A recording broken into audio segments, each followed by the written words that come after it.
है, प्रतीति होगी वहां मंदिर में अंदर जाके मूर्ति के दर्शन करके उस नारायण की मूर्ति के दर्शन होंगे तो चैन मिलेगा, तो तृप्ति होगी। ऐसे लोगों के जीवनों को देखना, जरा गौर से देखना। भिखमंगों से भी ज्यादा बुरी उनकी हालत है। परमात्मा ने दया नहीं की, परमात्मा ने कृपा नहीं की। उन बेचारों का क्या दोष है, वो तो भक्त हैं, नहीं की तो नहीं की, लेकिन उनकी हालत देखी नहीं जाती। इतनी गहन उनके भीतर की जहालत है, मूर्खता की चरम सीमा पे खड़े हैं।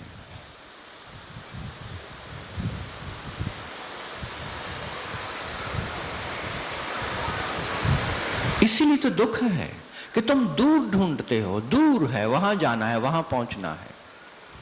एक दिन एवरेस्ट की चोटी पे पहुंच जाओगे तो तुम्हें मिल जाएगा, तुम ये सोचते हो, और जब तक चलोगे नहीं तब तक मिलेगा नहीं, जब तक दौड़ोगे नहीं तब तक मिलेगा नहीं। बाहर है। क्यों ऐसा करते हो? क्योंकि तुम्हें सिखाया ही ये गया है।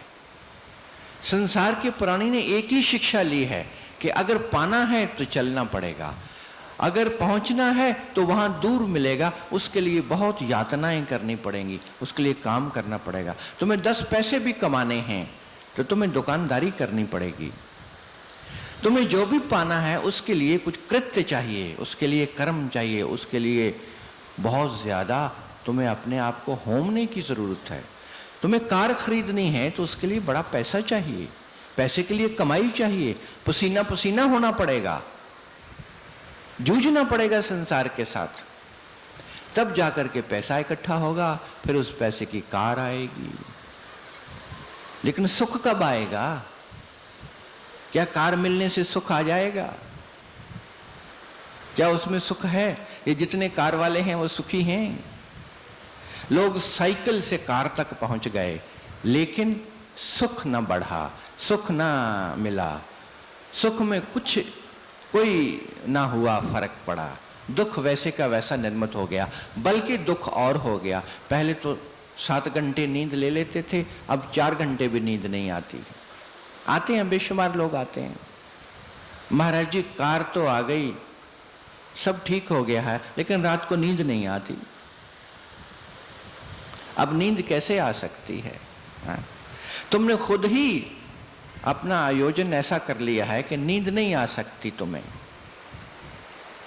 नींद आती है उस स्वच्छंदता में, उस स्वतंत्रता में, उस निर्भारिता में, जहां कोई भार नहीं है तुम्हारे कंधों पर, तुम्हारे हृदय पर, तुम्हारे मस्तिष्क में।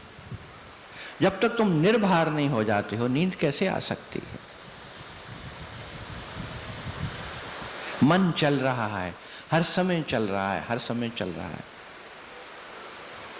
तो जिस खुशी की यहां बात की है, वो खुशी भी तुम लेके आए हो, लेकिन तुम्हें पता नहीं है, वो बाहर ढूंढ रहे हो, दूर दूर दूर दूर, और जितना तुम बाहर ढूंढते हो उतना ही वो खो जाता है। उसका पता भी तुम भूल जाते हो, उसका ठिकाना भी तुम भूल जाते हो।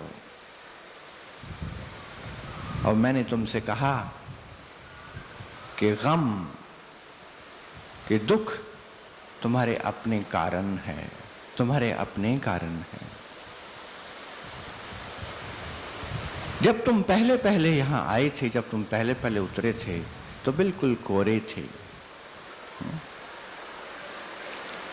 तुम में ईर्ष्या नहीं थी, द्वेष नहीं था, वैर नहीं था, वैमनस्य नहीं था, लोभ नहीं था, मोह नहीं था, वासना नहीं थी, अहंकार नहीं था। एक छोटे सी तरंग ने, इस छोटी सी तरंग ने तुम्हारे अहंकार को पुष्टि देनी शुरू कर दी, अहंकार को पैदा कर दिया। तुम आ गए, तुम आ गए, तुम वजूद में आ गए। वो जो छोटी सी बूंद सागर से अलग हुई थी, उसके अंदर अहम आ गया कि मैं बूंद हूं, सागर वो रहा, सागर अलग है। और बूंद फिर उड़ी, फिर इतनी दूर उड़ गई, फिर इतनी दूर चली गई कि भटक गई, भटकती रही हवाओं में, इधर उधर भटकती रही, तैरती रही और समुद्र का किनारा ही भूल गई और समुद्र का जल ही भूल गई और समुद्र की वो शांति और समुद्र की वो अथाह गहराइयां जहां परम आनंद है, परम विभूतियां हैं, जहां परम संपदा है, जहां परम ज्ञान है, वो सब भूल गई, वो बूंद भूल गई। वैसे ही हर प्राणी है, उसका नाता टूट गया। सतगुरु इतना ही करता है कि तुम्हें उसकी याद दिला दे। सतगुरु वो है जो तुम्हें तुम्हारे मुंबई की याद दिला दे, तुम्हारे स्रोत की याद दिला दे, तुम्हारे जो आने का रास्ता है वहां से जहां से आए हो उसको दिखा दे, तुम्हारे उद्गम को तुम्हें बता दे कि ये तुम्हारा उद्गम था, यहां से तुम निकले थे, यहां आ गए हो, अब लौटो वापस। सतगुरु वो है जो तुम्हें रास्ता दिखाता है। अभी बता रहे थे ना हमारे आचार्य डॉक्टर अरविंद कुमार पराशर, कह रहे थे कि हाथ को पकड़ लो या पकड़ा दो, लेकिन पकड़ने में छूट भी सकता है तो तुम पकड़ा दो। बड़ा ही सुंदर बात कही उन्होंने। दो ही मार्ग तुम्हें बताए। एक मार्ग तो है कि तुम हाथ को पकड़ लो, उसका हाथ तो सब जगह है, उसका हाथ तो तुम्हारी तरफ बढ़ा ही हुआ है, तुम्ही ने अपने हाथों को बांध रखा है, पीछे कर रखा है, जेबों में डाल रखा है, जेबों का पैसा कहीं ना चला जाए, जेब में कुछ नोट हैं वो खिसक जाएंगे तो तुम्हें उनको संभालना है, इसलिए जेबों से हाथ बाहर आते ही नहीं है और उसका हाथ बढ़ा हुआ है, तुम्हें दिखाई नहीं देता। और जिनको दिखाई दे भी जाता है वो अपना हाथ निकाल के उसका हाथ पकड़ लेते हैं, हाथ पकड़ने की कोशिश करते हैं, कईयों के हाथ आ भी जाता है हाथ में, लेकिन बात फिर भी नहीं बनती। क्यों नहीं बनती?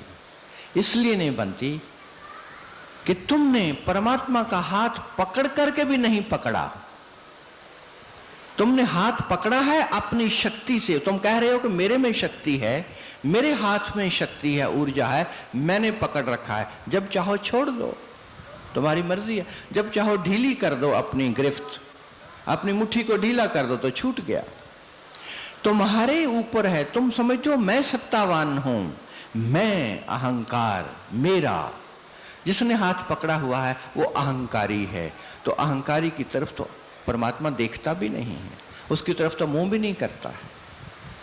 इसलिए तुमने हाथ उसका पकड़ा हुआ है तो वो तुम्हारी तरफ देखता भी नहीं है कि तुमने पकड़ लिया है।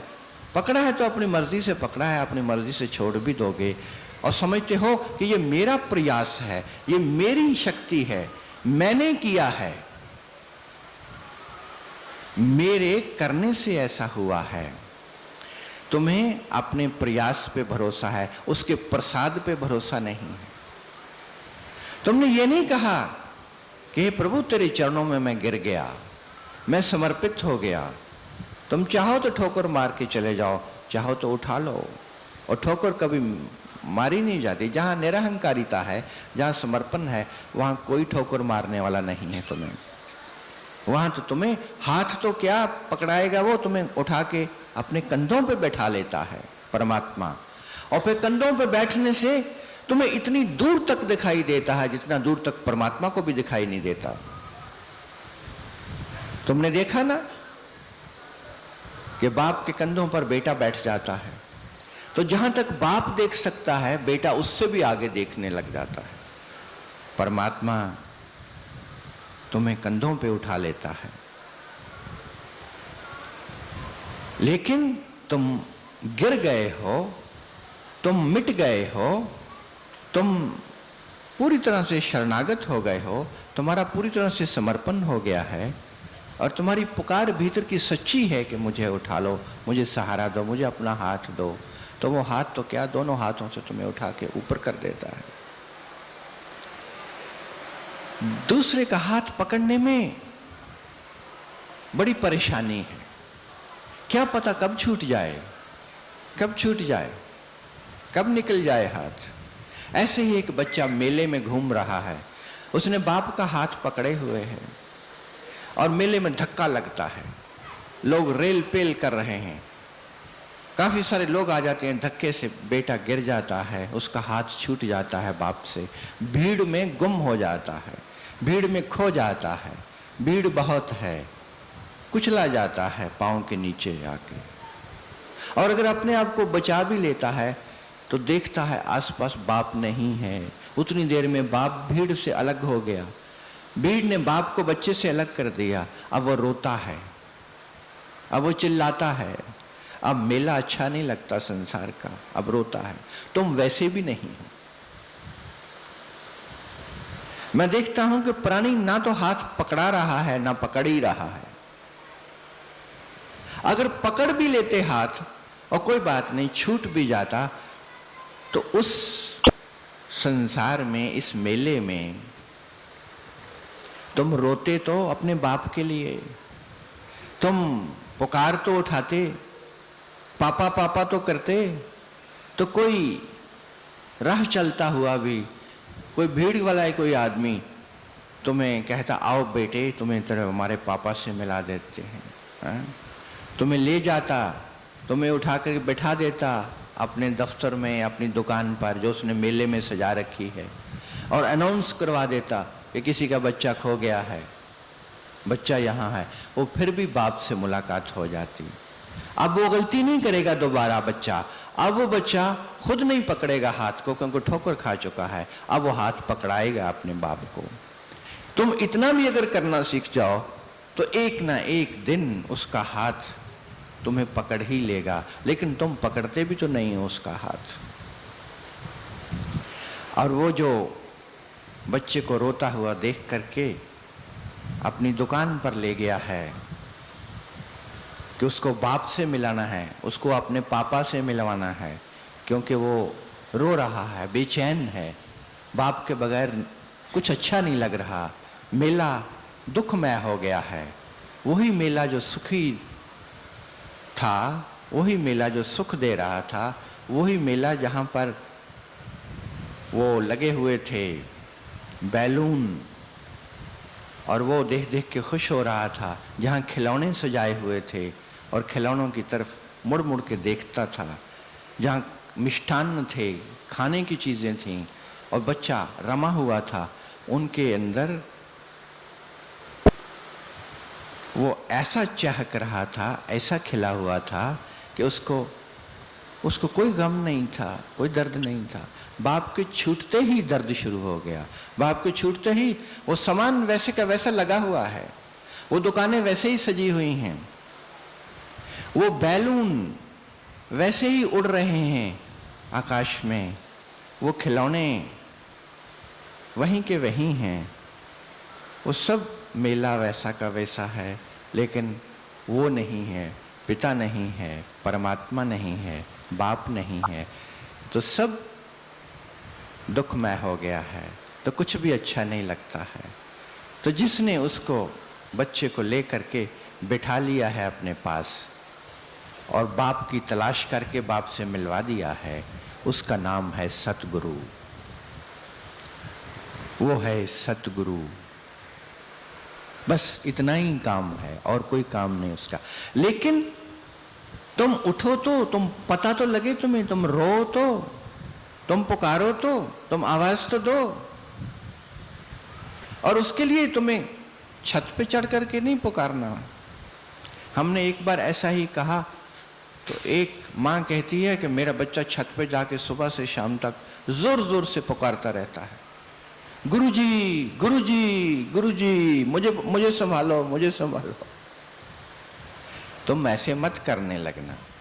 पुकार भीतरी होती है, पुकार तुम्हारे हृदय का स्पंदन है, और वो जब स्पंदन जब फैलता है तो सतगुरु तक पहुंच जाता है।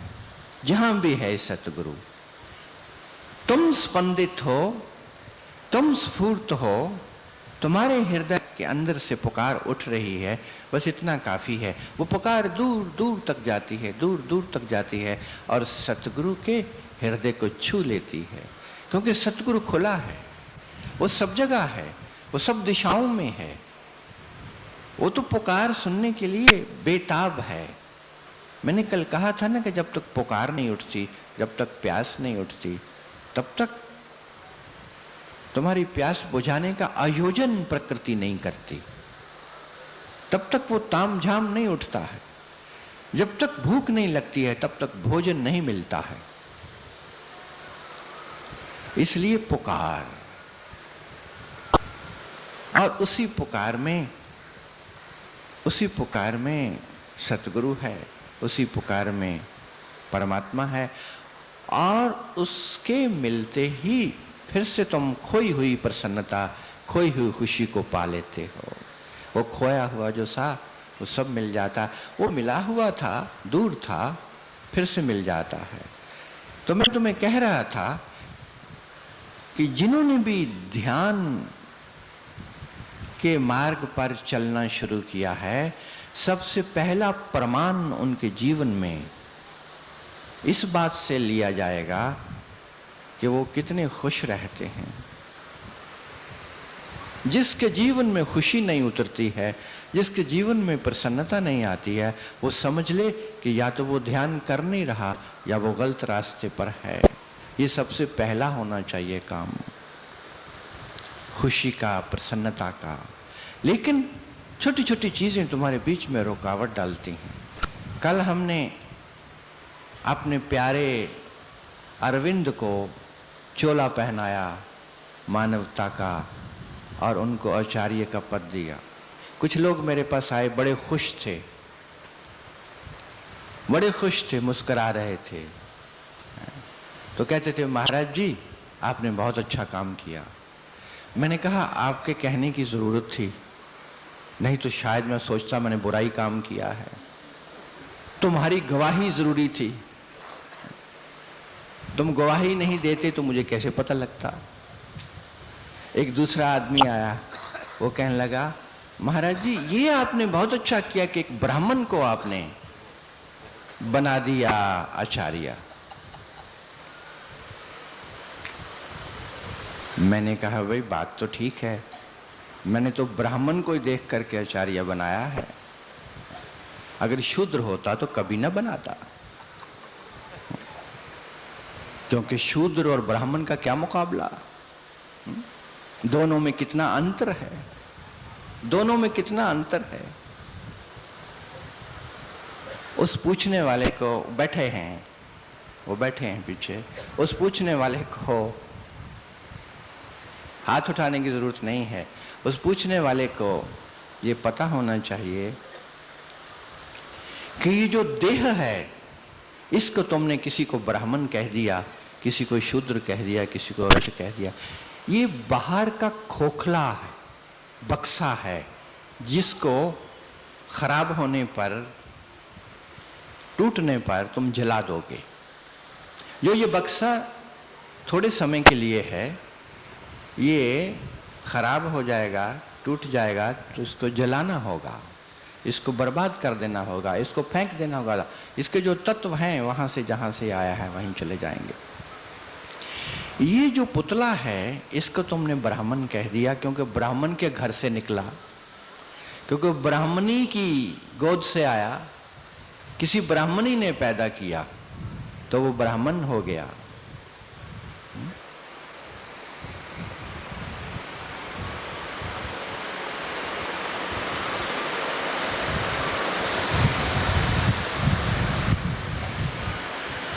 तुम बाहर के खोखलों में पड़े हुए हो, तुम्हें भीतर का प्रकाश दिखाई नहीं देता, जो एक है, जो सब में एक है। जब ये खोखला टूटता है तो वो प्रकाश जो भीतर से बाहर जाता है वो भी एक है। वो जो प्रकाश है उसकी चमक भी एक है। ये नहीं कि शूद्र का दिया जो है वो प्रकाश नहीं देगा और ब्राह्मण का दिया ही प्रकाश देगा। अगर शूद्र ने दिया जलाया है तो उसका घर प्रकाशित होगा। हो सकता है कि ब्राह्मण अपने घर का दिया जलाए ही ना, तो कोई प्रकाश नहीं होगा। ब्राह्मण हो सकता है कि ब्राह्मण के घर पैदा हुआ इंसान बुझा रह सकता है, उसका दिया कभी न जले, उसके घर में अंधकार ही रहे। और शूद्र ने अपना दिया जला लिया तो वो प्रकाशवान हो गया, उसके घर में प्रकाश ही प्रकाश है। भीतर प्रकाश का होना ना होना निर्णायक है कि कौन ब्राह्मण है, कौन शूद्र है। ये तुम्हारे बनाई हुई चौखटें हैं, तुम्हारी अपनी बनाई हुई चौखटें हैं, जिन चौखटों में तुम फिट कर लेते हो। एक बार हमारे एक आचार्य ने भी ऐसा प्रश्न उठाया था, तो मैंने उनको जवाब दिया। मैंने कहा कि 99.9% जितने भी परम संत, परम बुद्ध हुए इस संसार में, इस जगत में आज तक, वो ब्राह्मण नहीं पैदा हुए थे, वो नीची जातियों से आए थे। देख लो, इतिहास है तुम्हारे सामने है, तुम देख लो। वो क्षत्रिय रहे होंगे, वो वैश्य रहे होंगे, वो शूद्र रहे। शूद्रों की तो बहुत संख्या है, बहुत संख्या है, क्योंकि दिया तो वो भीतर है, दिया तो वो भीतर है तुम्हारे। किसी का बुझा हुआ है, किसी ने जला लिया है, वो प्रकाश ही निर्णय करता है कि कौन ब्राह्मण है। ब्राह्मण तो उनके लिए दिया गया था शब्द, उन लोगों के लिए जो ब्रह्मनिष्ठ थे, जो ब्रह्म का, जिनका आचरण था, जिनका आचरण परमात्मा जैसा है, जो चलते हैं तो परमात्मा दिखाई देते हैं, जो बैठते हैं तो परमात्मा, जो बोलते हैं तो परमात्मा। परमात्मा का जो भी स्वधर्म है, परमात्मा को कोई स्वधर्म होता नहीं, लेकिन जो भी उसके होने का ढंग है, उस परम शक्ति, उस परम तत्व का, उस ढंग के जो लोग हैं, उनको हमने ब्राह्मण कहा कि वो ब्रह्म में हैं। ब्रह्म उनमें है या वो ब्रह्म में है, एक ही बात है, उसी को गोद में उठाए घूम रहे हैं, उनको हमने ऐसा कहा है।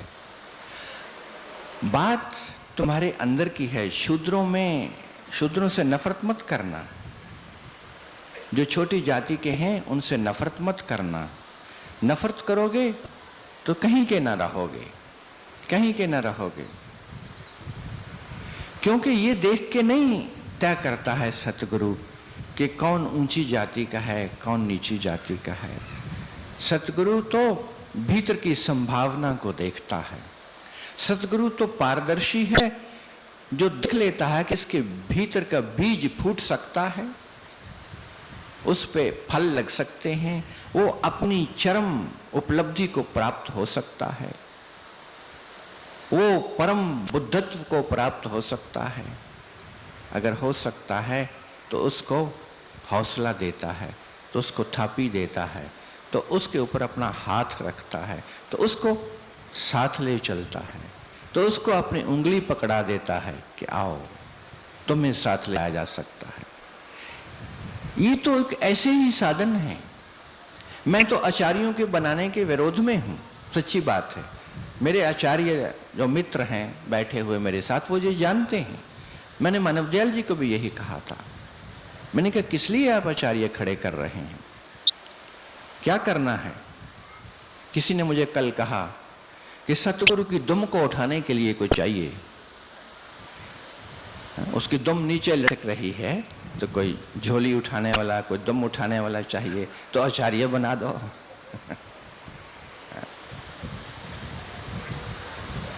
नहीं, मैं कहता हूं कि दो तीन बातें सतगुरु देखता है। जो सच्चा सतगुरु है, जो सच में बनाता है, इसलिए नहीं बनाता है आचार्य कि कोई आके तुम्हारे पांव दबा रहा है, या कोई आकर के तुम्हारा सेवा कर रहा है, तुम्हारा बिस्तर लगा रहा है, कोई तुम्हें धन देता है, कोई तुम्हें मस्का लगाता है, कोई तुम्हारी वाहवाह करता है, कोई तुम्हारे नारे लगाता है, किसी ने तुम्हारी फोटोज पोस्टर्स पे लगा करके बाहर छपवा दी, कोई तुम्हारी ख्याति कर रहा है, कोई सम्मान दे रहा है, कोई धन दे रहा है, कोई पदार्थ दे रहा है, कोई सेवा कर रहा है तुम्हारी। ये नहीं देखता सतगुरु। अगर ऐसा कोई देख करके बनाता है सतगुरु किसी को आचार्य, तो वो सतगुरु नहीं है, हो नहीं सकता वो सतगुरु। सतगुरु दो बातें देखता है आचार्य बनाने से पहले। वो भीतर का केंद्र देखता है। परमदयाल जी महाराज अक्सर ये कहा करते थे कि जब मैं गौर से देखता हूँ लोगों को, तो मुझे उनके शरीर दिखाई नहीं देते, मुझे भीतर का जलता हुआ या टिमटमाता हुआ या प्रज्वलित दिया दिखाई देता है। वो जो अंदर का प्रकाश है वो दिखाई देता है, क्योंकि बाहर का तो है नहीं, वो तो पदार्थ है। जो भीतर का अविनाशी तत्व है वो कैसा है, ये देखता है सतगुरु। सतगुरु देखता है कि भीतर का जो बीज है इसके अंदर, उस बीज में क्या क्या संभावनाएं हैं, क्या वह फूट रहा है या फूट चुका है, उसको कितनी खाद चाहिए, उसको कितना पानी चाहिए, क्या चाहिए उसको, वो देखता है। ये देख करके वो उसको थाम लेता है, उसको संभाल लेता है, उसको उठा लेता है। यही तो काम करने आया है वो। एक कली को देखता है भीतर जो खिल सकती है, जो फूल बन सकती है। तो अब समय है कि उस कली को सींचा जाए, उसको वक्त पर पानी मिले, उसको वक्त पर खाद मिले, उसको वक्त पर उसको ध्यान दे। एक माली का काम करता है सतगुरु, देख करके कि कहाँ पर इस पे मेहनत की जाए। अगर इस पौधे पर, तो ये पूरी अपनी आभा में, पूरे अपने प्रकाश में खिल सकता है, चमक सकता है।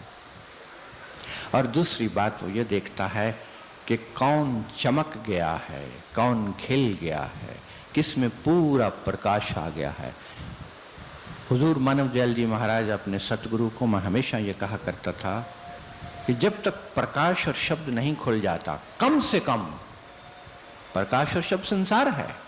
तुम्हें बहुत बार हमने बताया ये संसार है, प्रकाश भी संसार है, शब्द भी संसार है। ये समादिष्ट अवस्था नहीं है।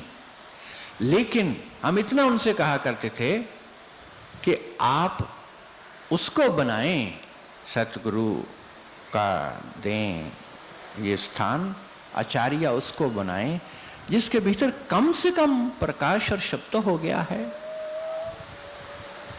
उसके बगैर तो सोचा भी नहीं जा सकता कि आप किसी को बनाओ। या ये है कि किसी के पास दिया है और लौ बहुत धीमी है, टिमटिमा रही है, बुझ जाएगी। अगर उसको संरक्षण न दिया तो वो लौ भी चली जाएगी, वो लौ भी बुझ जाएगी। और उसमें अगर तेल ना और डाला उस दिए में तो वो बाती समाप्त हो जाएगी, वो प्रकाश चला जाएगा। तो उसको प्रज्वलित करना है, उसको और गहरा करना है, उसको और उठाना है, उसमें और तेल डालना है। बाती जा रही है, खत्म हो रही, तो वो डालनी है। दो ही तो बातें देखता है सतगुरु, तीसरी बात नहीं देखता। वो जिसको बनाया है आचार्य, वो तुम्हारे लिए क्या कर रहा है उसको नहीं वो देखता है।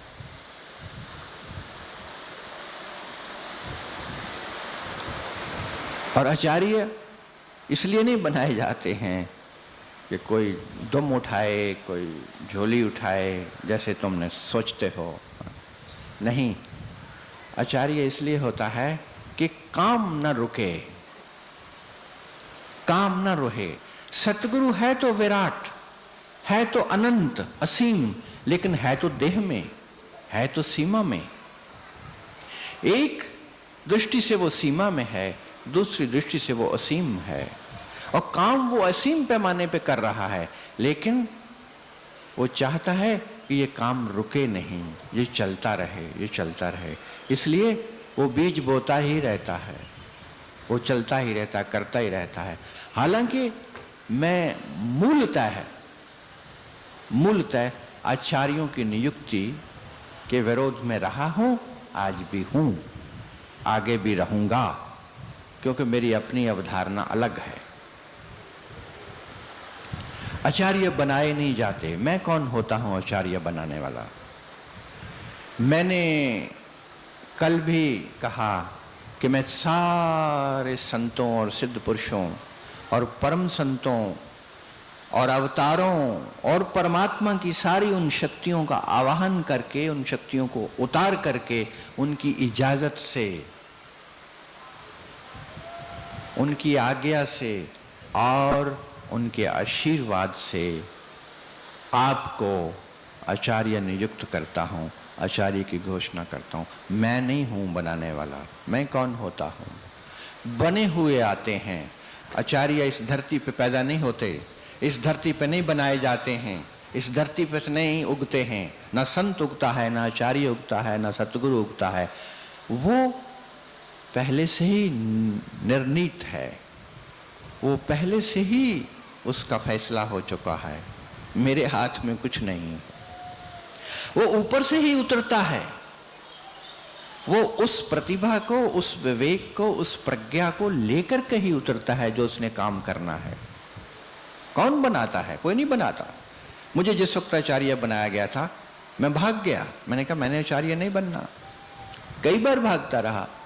जो जानते हैं उनको पता है। जो मेरे साथ आचार्य बनाए गए थे दूसरे लोग, तो उनको भी पता है कि हमने कोट नहीं पहना, हम भाग गए। हमने कहा नहीं, हम नहीं बनेंगे आचार्य। किस लिए बनना? बनाने से बनता है। सतगुरु की बड़ी कृपा है। सतगुरु ने बड़ी कृपा की, सतगुरु ने बड़ी अनुकंपा की, उसने बड़ी मेहर की हमारे ऊपर कि उसकी